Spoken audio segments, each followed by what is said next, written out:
¿Alguna vez has escuchado el término de neurodivergencia o neurodiversidad? ¿Sabes lo que es? Quizá en tu entorno convivas con alguien neurodivergente o tú lo seas. El cerebro humano es un órgano bastante complejo, por lo que no es raro que en algunas personas su funcionamiento sea un poco diferente al de la mayoría. Esto nos da una variedad de formas de pensar y sobre todo de ver el mundo. Afortunadamente, vivimos en una época en la que somos más conscientes de la diversidad. Diversidad de ideas, diversidad de relaciones amorosas, diversidad sexual, diversidad laboral y miles de diversidades más que hacen del mundo un lugar complejo, equitativo y sobre todo inclusivo, por lo que se vuelve importante hacer conciencia de que también existen diversidades de configuraciones cerebrales y por lo tanto distintas formas de percibir la realidad. Sin embargo, es cierto que aún existen muchos estigmas sobre la neurodiversidad. Muchos creen que no existen, que los neurodivergentes solo buscamos llamar la atención, que inventamos nuestros síntomas o los exageramos, que somos perezosos, dementes o tontos. Lamentablemente, en un sistema educativo que busca la estandarización, en lugar de la verdadera inclusión y aceptación de las diferentes habilidades y necesidades, se vuelve difícil para los niños con alguna neurodivergencia explotar sus capacidades, marcando a estos niños como difíciles o ineptos, dejando complejos o traumas que pueden llegar hasta la edad adulta. Es por eso que tenemos que, a pesar de los avances, trabajar para concientizar a la sociedad sobre la neurodivergencia, ya que esto nos permitirá crear sociedades más justas y equitativas para todo. Pero antes de continuar, ¿qué es la neurodivergencia? Para poder entender correctamente el concepto, tenemos que hablar primero sobre los neurotípicos. Al usar el término de neurotípico, nos referimos a la gran mayoría de las personas, las cuales su cerebro y por lo tanto su comportamiento es el esperado y estándar en la sociedad. Básicamente, las personas neurotípicas son aquellas que no padecen ninguna alteración en su neurodesarrollo, anteriormente llamadas personas normales. Sin embargo, esto es un término que puede generar estigmas, ya que por lo tanto las personas neurodivergentes estarían siendo anormales. Podemos decir entonces que un neurodivergente es una persona que, debido a alguna alteración en su desarrollo, como el autismo, trastorno de déficit de atención, bipolaridad o algún otro trastorno, tiene un funcionamiento cerebral neurológicamente atípico. Es importante mencionar que por lo normal las personas neurodivergentes nacemos con esta condición. Sin embargo, también hay muchas personas que, a lo largo de su vida, ya sea por una lesión o por un proceso de degeneración neuronal, adquieren alguna clase de trastorno neurológico, como la ansiedad, el Alzheimer o el trastorno límite de la personalidad. Conociendo ambos conceptos, hay que aclarar que una persona neurodivergente, a pesar de que su cerebro funcione de forma diferente, es alguien que puede adaptarse perfectamente a la sociedad, siendo capaz de desarrollar cualquier tipo de trabajo o tarea eficientemente.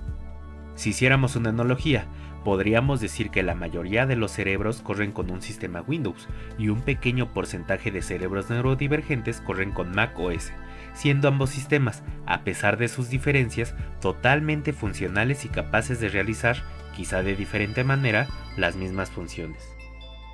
El término de neurodiversidad nace como una forma de darle visibilidad a las personas que tenemos alguna clase de trastorno. Busca darnos dignidad y celebrar nuestra diversidad, poniendo sobre la mesa el hecho de que no porque nuestro cerebro funciona diferente tengamos que sufrir discriminación.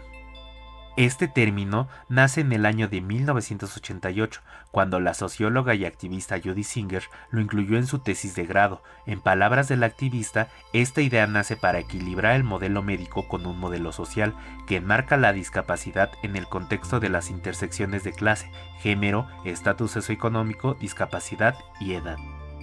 La palabra neurodiversidad nace con el objetivo de sustituir una palabra por otra, sustituyendo palabras como patología, enfermedad o deficiencia mental con el objetivo de utilizar terminologías libres de cualquier estigma.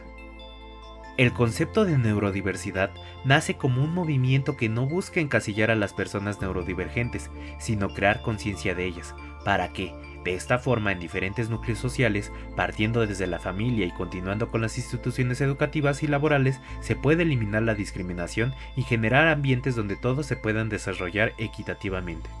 La neurodiversidad también busca nuevos enfoques de tratamiento a los trastornos mentales, ya que anterior a esto la medicación para tratar estos casos era excesiva, buscando con esto que la persona tratada tuviera un comportamiento considerado normal en lugar de comprender estas diferencias y generar una integración exitosa a la sociedad. Como lo mencioné, utilizar el término de personas normales implica que las personas neurodivergentes son anormales, por lo que muchas asociaciones psicológicas y psiquiátricas han adoptado este término, por ejemplo, la Sociedad Nacional de Autismo de Reino Unido. La terminología es importante, pues no solo es una cuestión semántica, ya que términos como enfermo mental pueden ser ofensivos y discriminatorios. Muchos médicos aún siguen debatiendo el uso correcto de los conceptos, por ejemplo, la sustitución de la palabra síntoma por característica. A pesar de que existen algunas características en común entre las personas neurodivergentes, también es cierto que existen muchas clases de neurodivergencias, algunas más estudiadas que otras. Dentro de la neurodivergencia existen condiciones como el autismo, el trastorno de déficit de atención con hiperactividad, la dislexia o la bipolaridad, siendo estas solo unos pocos ejemplos de las varias condiciones existentes dentro de la neurodiversidad, cada una tan compleja que bien podríamos dedicarles varios videos. ¿Podemos identificar a alguien neurodivergente a simple vista? La respuesta rápida es no, pues incluso alguien que tiene una neurodivergencia puede que no lo sepa. Sin embargo, sí existen algunas características en común que la mayoría de los neurodivergentes comparten. Como lo mencionamos, una persona neurodivergente tiene un comportamiento considerado poco convencional, dificultades para socializar correctamente, problemas de atención, patrones de comportamientos repetitivos o comportamientos impulsivos. Sin embargo, estas características también pueden ser solo rasgos de personalidad, por lo que no es recomendable autodiagnosticarse o diagnosticar a alguien solo viendo estas características. Una neurodivergencia siempre debe ser diagnosticada por un experto médico con apoyo de exámenes y estudios que puedan confirmar o descartar un diagnóstico. Por otro lado, es también cierto que alguien neurodivergente tiene algunas ventajas sobre alguien neurotípico. Por ejemplo, alguien diagnosticado con TDAH, por su tendencia a ser impulsivo, buscará soluciones a problemas poco usuales y en varios casos más efectivas. O por ejemplo, una persona autista, al funcionar mejor bajo rutinas bien planteadas, es eficiente al identificar patrones y por lo tanto analizando la información, teniendo gran atención al detalle y a áreas de la memoria. Lamentablemente, y a pesar de que cada día hay más conciencia sobre la neurodiversidad, también existe una gran desinformación y por lo tanto estigmas y discriminación. Por ejemplo, muchas personas, y peor, asociaciones psicológicas y psiquiátricas aún utilizan el término enfermo mental para referirse a un neurodivergente. El usar el término enfermo mental implica que la persona que tiene una neurodivergencia necesita tratamiento médico para combatir esta enfermedad, tratándola como algo negativo y poco deseable, en lugar de características que permiten a la persona con esa condición ver la vida desde un ángulo distinto. Como lo mencioné al principio del video, el sistema escolar muchas veces discrimina a personas que tienen alguna neurodivergencia, llegando a situaciones donde los mismos maestros tachan a estos niños como tontos o incapaces de adaptarse a las aulas. En algunos casos, incluso se sugiere mandar a estos niños neurodivergentes a escuelas especiales, las cuales limitan su capacidad de aprendizaje, marcándolos y limitándolos en lugar de motivarlos a que exploten todo su potencial. En casos más extremos, se utilizan palabras como autista, esquizofrénico o bipolar como insultos, basados en una visión distorsionada e incompleta de estas condiciones. Esto alimenta los estigmas y la marginación hacia los neurodivergentes. Estos prejuicios llevan en muchos casos a que los neurodivergentes tengan que ocultar su condición para evitar ser discriminados y poder encajar correctamente en la sociedad, generando periodos de estrés, depresión o ansiedad, ya que para poder hacer este camuflaje se tienen que esconder ciertas conductas y actitudes. Es cierto que hay trastornos como la ansiedad, la bipolaridad o la esquizofrenia que afectan seriamente la calidad de vida de quien las tiene. Sin embargo, no por esto tienen que ser discriminados. Son trastornos que necesitan apoyo psicológico y psiquiátrico para que quien las tiene pueda tener una vida plena. Sin duda alguna, la neurodiversidad es un tema difícil de abordar, ya que aún existe mucha desinformación que es incluso respaldada por algunos expertos. Existen muchos miedos y prejuicios basados en esta misma desinformación, por lo que es importante generar más conciencia sobre la neurodivergencia y la salud mental. Por el momento, esto es todo por hoy.